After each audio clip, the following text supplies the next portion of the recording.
Alhamdulillahilladzi hadana li hadza wa ma kunna linahtadiya laula an hadana Allah. Asyhadu an la ilaha illallah al-malikul haqqul mubin wa asyhadu anna Muhammadan 'abduhu wa rasuluhu shalihu wa'adlah.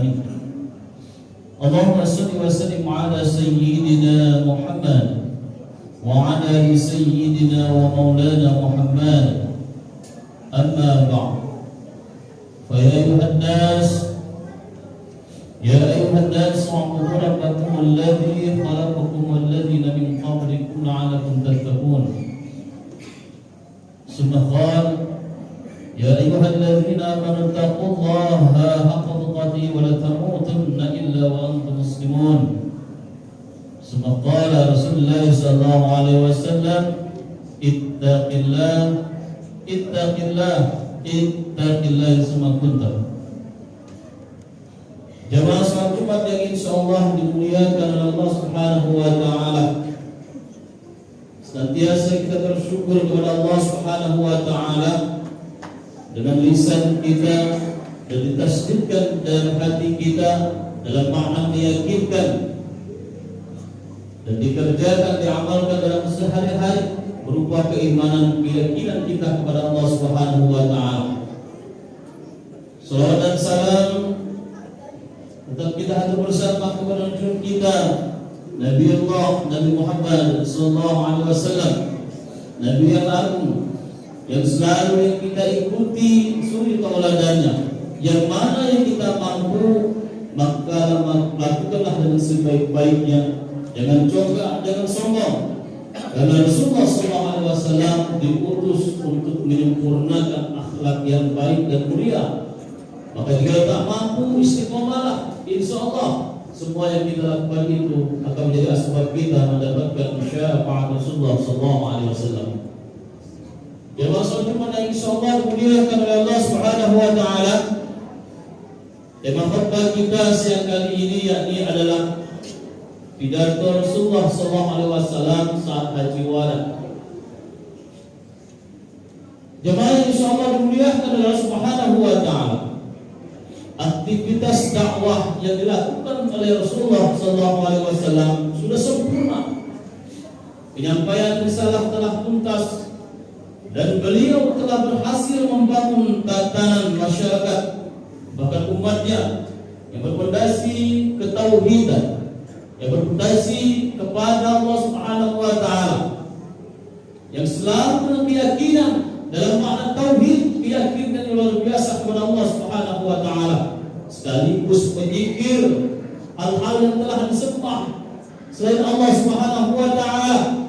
Bentuk apapun saat itu, ia juga berdiri pada fondasi risalah yang dibawa oleh Nabi Muhammad sallallahu alaihi wasallam. Seolah ada bisikan halus yang berkata dalam hati bahkan kebenaran dan matanya ketika saat itu bahwa Rasulullah SAW memberitahu kepada salah satu sahabatnya, yaitu Mu'adz bin Jabal. Di saat itu ketika dia bersama sahabatnya memutuskan Mu'adz bin Jabal ini untuk pergi dakwah ke negeri Yaman, maka saat itu beliau bersabda kepada Mu'adz, apa katanya?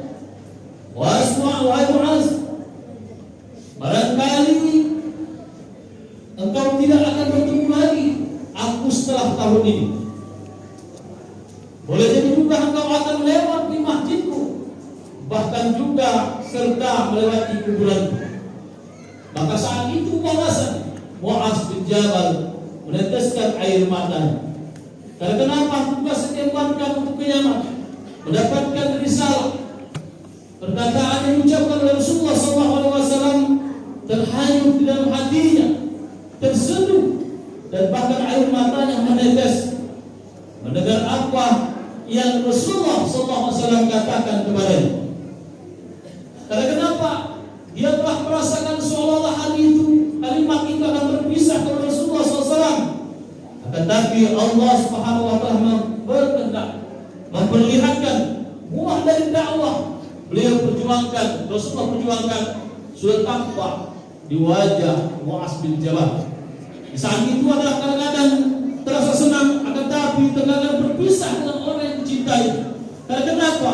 Syariat, akhlak sudah sempurna Rasulullah SAW menjalankan. Mobil khusus akhlak yang mulia diajarkan dengan para sahabatnya. Maka saat itulah diumumkan oleh Rasulullah SAW bahwa beliau meniatkan ingin haji mabrur. Maka manusia datang berbondong-bondong ke Madinah, semua ingin ikut bersama Rasulullah SAW. Karena kenapa? Akhlak mulia sudah diajarkan oleh Rasulullah SAW dengan keindahan, dengan kelembutan, dengan pandangan, dengan pendengaran yang Rasulullah SAW ajarkan kepada umat di saat itu, termasuk para sahabatnya.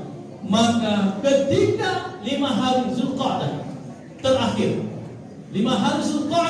terakhir memasuki bulan Zulhijjah, maka Rasulullah SAW mempersiapkan untuk berangkat haji di saat itu. Maka diumumkan semuanya, begitu banyak yang ikut di saat itu. Bahkan umat lain daripada sahabatnya, bahkan Aisyah radhiyallahu anha menyiapkan suatu wangi-wangian.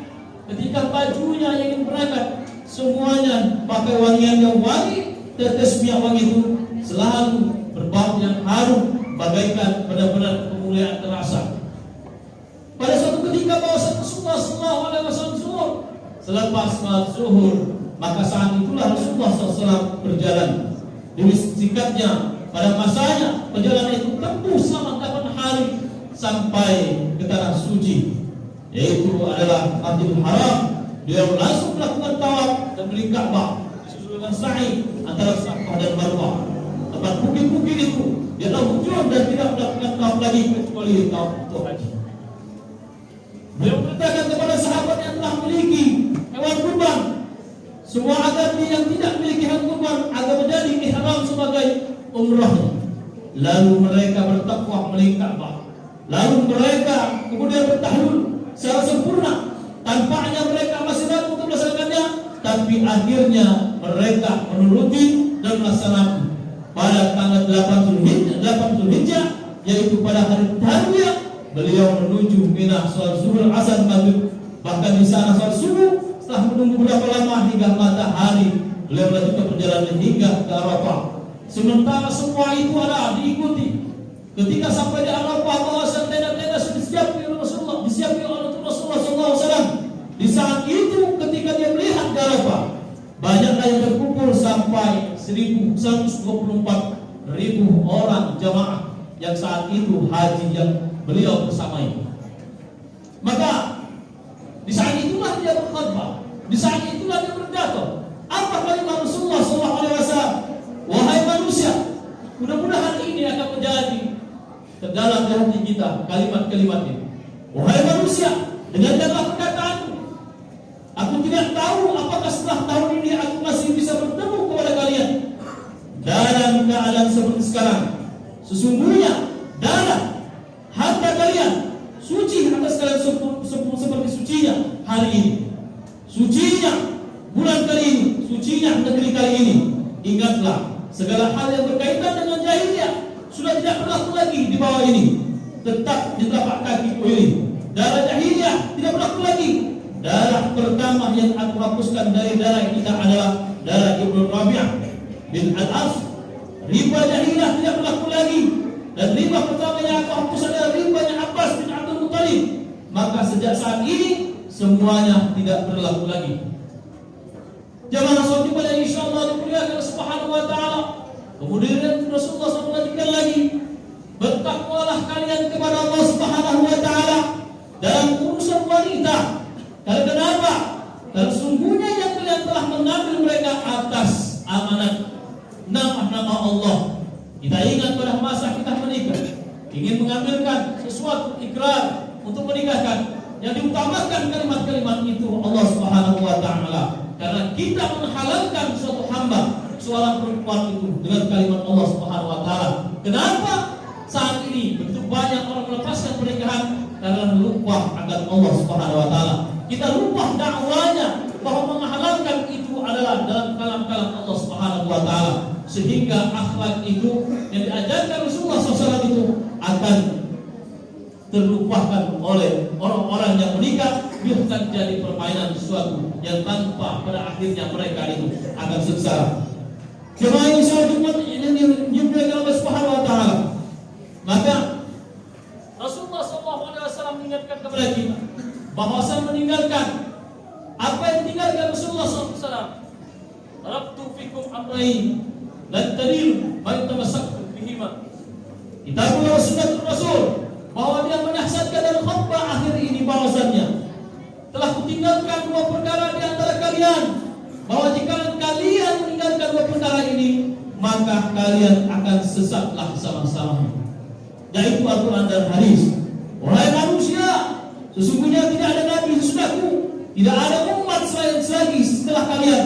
Ingatlah, sembahlah Allah Rabb kalian, dirikanlah salat 5 waktu, laksanakan puasa bulan Ramadan, tunaikanlah zakat harta kalian, sucikanlah diri kalian dengan zakat, tunaikanlah haji di rumah Allah Subhanahu wa taala, serta patuhilah waliyul amri, pemimpin-pemimpin kalian, niscaya kalian akan masuk surga Allah Subhanahu wa taala. Kalau bertanya dengan aku, apakah yang kalian katakan? Mereka semua menjawab, kami bersaksi bahwasanya engkau telah salah yang disampaikan. Kata para sahabat, para jamaah, sudah sampai semua yang disampaikan oleh Rasulullah SAW. Maka Allah Subhanahu wa taala menurunkan firman Allah Subhanahu wa taala ketika selesai dakwah, selesai pidato itu. Apa kata Allah Subhanahu wa taala? A'udzu billahi minasyaitonir rajim. Bismillahirrahmanirrahim. Al-yawma akmaltu lakum dinakum. Pada hari ini telah kusempurnakan untuk kamu agamamu. Wa amattu alaikum ni'mati wa raditu lakum Islam dinan. Maka telah kucukupkan nikmat kalian dan agama Islam itu sudah diridhoi oleh Allah Subhanahu wa taala. Jemaah yang insyaallah dimuliakan Subhanahu wa taala, dengan kalimat ini Umar bin Khattab meneteskan air mata karena paham dan kalimat ini. Kalau biasanya sudah tahu risalah yang akan datang dari Allah Subhanahu wa taala, artinya dia meneteskan air mata. Maka Rasulullah SAW mengatakan, ya Umar, kenapa kau menangis setelah khutbah ini? Wahai Rasulullah, ketika sudah sempurnanya ajaran-ajaran kami dahulu orang-orang yang pernah bermaksiat, kami meneteskan air mata hari ini. Engkau mengajarkan akhlak yang baik, apa kami bisa mencontohkan seperti engkau ya Rasulullah? Maka tetesan itu mengalir selalu kepada Umar. Sedangkan kata Umar bin Khattab, pada hari ini engkau menasihatkan kami, pada masanya engkau juga akan meninggalkan kami. Dengan siapakah kami akan mengaku ketika kami ada hal yang tersalahkan, terlupakan di saat itu? Maka jemaah ini sholat muliakan Allah Subhanahu wa taala. Dalam kalimat ini bahwasanya Rasulullah SAW membenarkan pundaknya Umar bin Khattab. Saat inilah jangan takut. Setiap yang diajarkan semua itu adalah merupakan tata cara akhlak yang mulia. Maka jalankanlah sebagaimana yang disabdakan, bahwa sebagaimana yang telah dikatakan Rasulullah, telah kami tinggalkan, telah kutinggalkan bahwasanya dua perkara ini, Al-Quran dan hadis ini. Jalankanlah dengan sebaik-baiknya, maka kalian tidak sesat. Dan jangan lupa bahwa ikuti ulil amri, pemimpin kalian, karena kalian akan pada puncaknya itu adalah merupakan tatanan yang Allah perintahkan kepada kalian semua. Jemaah yang sholat muliakan Allah Subhanahu wa taala, dengan tatanan ini bahwasannya Rasulullah SAW sudah berkhutbah, sudah semua di Arafah memberikan nasihat. Maka Rasulullah SAW yang ini adalah berkorban besar itu. Kurbannya tampaknya tak ada. Begitu banyak orang mengatakan Rasulullah miskin, akan tetapi pada saat berkorban, maka Rasulullah SAW berkorban 100 ekor onta. 63 itu adalah yang disembelih Rasulullah SAW, dan 37 onta itu disembelih para sahabatnya. Untuk siapa korban ini adalah? Untuk para sahabat dan umatnya. Bahkan tak luput orang-orang syuhada yang telah itu diberikan, diingatkan bahwa korban ini adalah untuk dulu. Maka saat ini jamaah insyaallah berbiasa Subhanahu wa taala, sebentar lagi bahwa nanti hari korban akan tiba. Diingatkan bahwa Rasulullah SAW ketika kita sedang mau korban, maka ikhlaskanlah dengan sebaik-baiknya. Itulah pengorbanan kita, darah yang mengalir Dan yang mengerti hewan kurban kita itu adalah tunjukkan keikhlasan kita sesungguhnya dengan makna keikhlasan kita selama kehidupannya kita tahun sekali, maka kurban itu adalah nyatakan keikhlasan kita sebagai umat Nabi Muhammad SAW. Berselawatlah dengan sebaik-baiknya, dengan sebaik-baik kata dan kalimat ini adalah berikanlah kemudahan yang sebaik-baiknya. Maka mintalah bimbing kepada Allah Subhanahu Wa Taala dengan khutbah singkat yang diberikan oleh Rasulullah SAW ini adalah mudah-mudahan kita akan menjadi sesuatu panutan kita kepada Nabi Muhammad SAW, mengkorban dengan ikhlas. Yang haji yang kita kenal itu adalah yang memakaikan kalimat-kalimat haji. Ingat, haji itu kemuliaan. Jika di bangsa Indonesia ini mengatakan kita haji, maka haji itu kemuliaan. Wajar begitu orang Indonesia yang memuliakan kata haji. Bukan kenapa? Karena kalian yang sudah melakukan haji itu adalah orang-orang yang dimuliakan oleh Allah Subhanahu Wa Taala, orang-orang yang benar diberangkatkan, diperjalankan. Tidak semua orang bisa melakukan. Karena kenapa? Lengket dinamakan haji. Bukan hanya gelar, tapi itu ada kemuliaan. Ketika ini kemuliaan itu, maka pada saat itulah kita benar-benar dengan sebaik-baiknya orang mulia, dan kita akan menjalankan dengan sebaik-baiknya bahwa haji kita itu akan mendapatkan kata Rasulullah, haji yang mabrur. Jemaah yang Allah Subhanahu Wa Taala, inilah khutbah siang kali ini yang dapat sampaikan. Mudah-mudahan ini akan bermanfaat dan mudah-mudahan kita bisa mengamalkannya, termasuk yang khutbah bisa mengamalkan apa-apa yang diingatkan Rasulullah SAW. Mudah-mudahan ini akan menjadi panutan kita, akan menjadi sebagai hamba Allah yang benar-benar pilihannya. A'udzubillahi minasyaitonir rajim. Bismillahirrahmanirrahim. Wal 'asri innal insana lafi khusr illa allazina amanu wa 'amilus solihati wa tawassaw bil haqq wa tawassaw bis sabr. Masa waktu nanti bahwa kita dirugi kecuali beriman. Mudah-mudahan kita masuk orang beriman dan menasihat orang dengan kebenaran, dan jika tak mampu maka kita bersabar menasihat orang kebenaran untuk menjadikan kita jalan kita kebaikan kepada Allah. Maka insya Allah doa bersabar itu mereka kelak akan menjadi bersama kita menuju Allah Subhanahu Wa Taala. Barakallahu li wa lakum fil Qur'anil azim wa nafa'ani bima fihi ayati wa zikri wa taqabbal minni wa minkum tilawatahu innahu sami'un 'alim. Aqulu qawli hadha wa astaghfirullahal azim li wa lakum muslimin muslimat fastaghfiru innahu wal ghafurur rahim. Allahumma shalli ala sayyidina Muhammad wa ala ali sayyidina Muhammad. Alhamdulillah.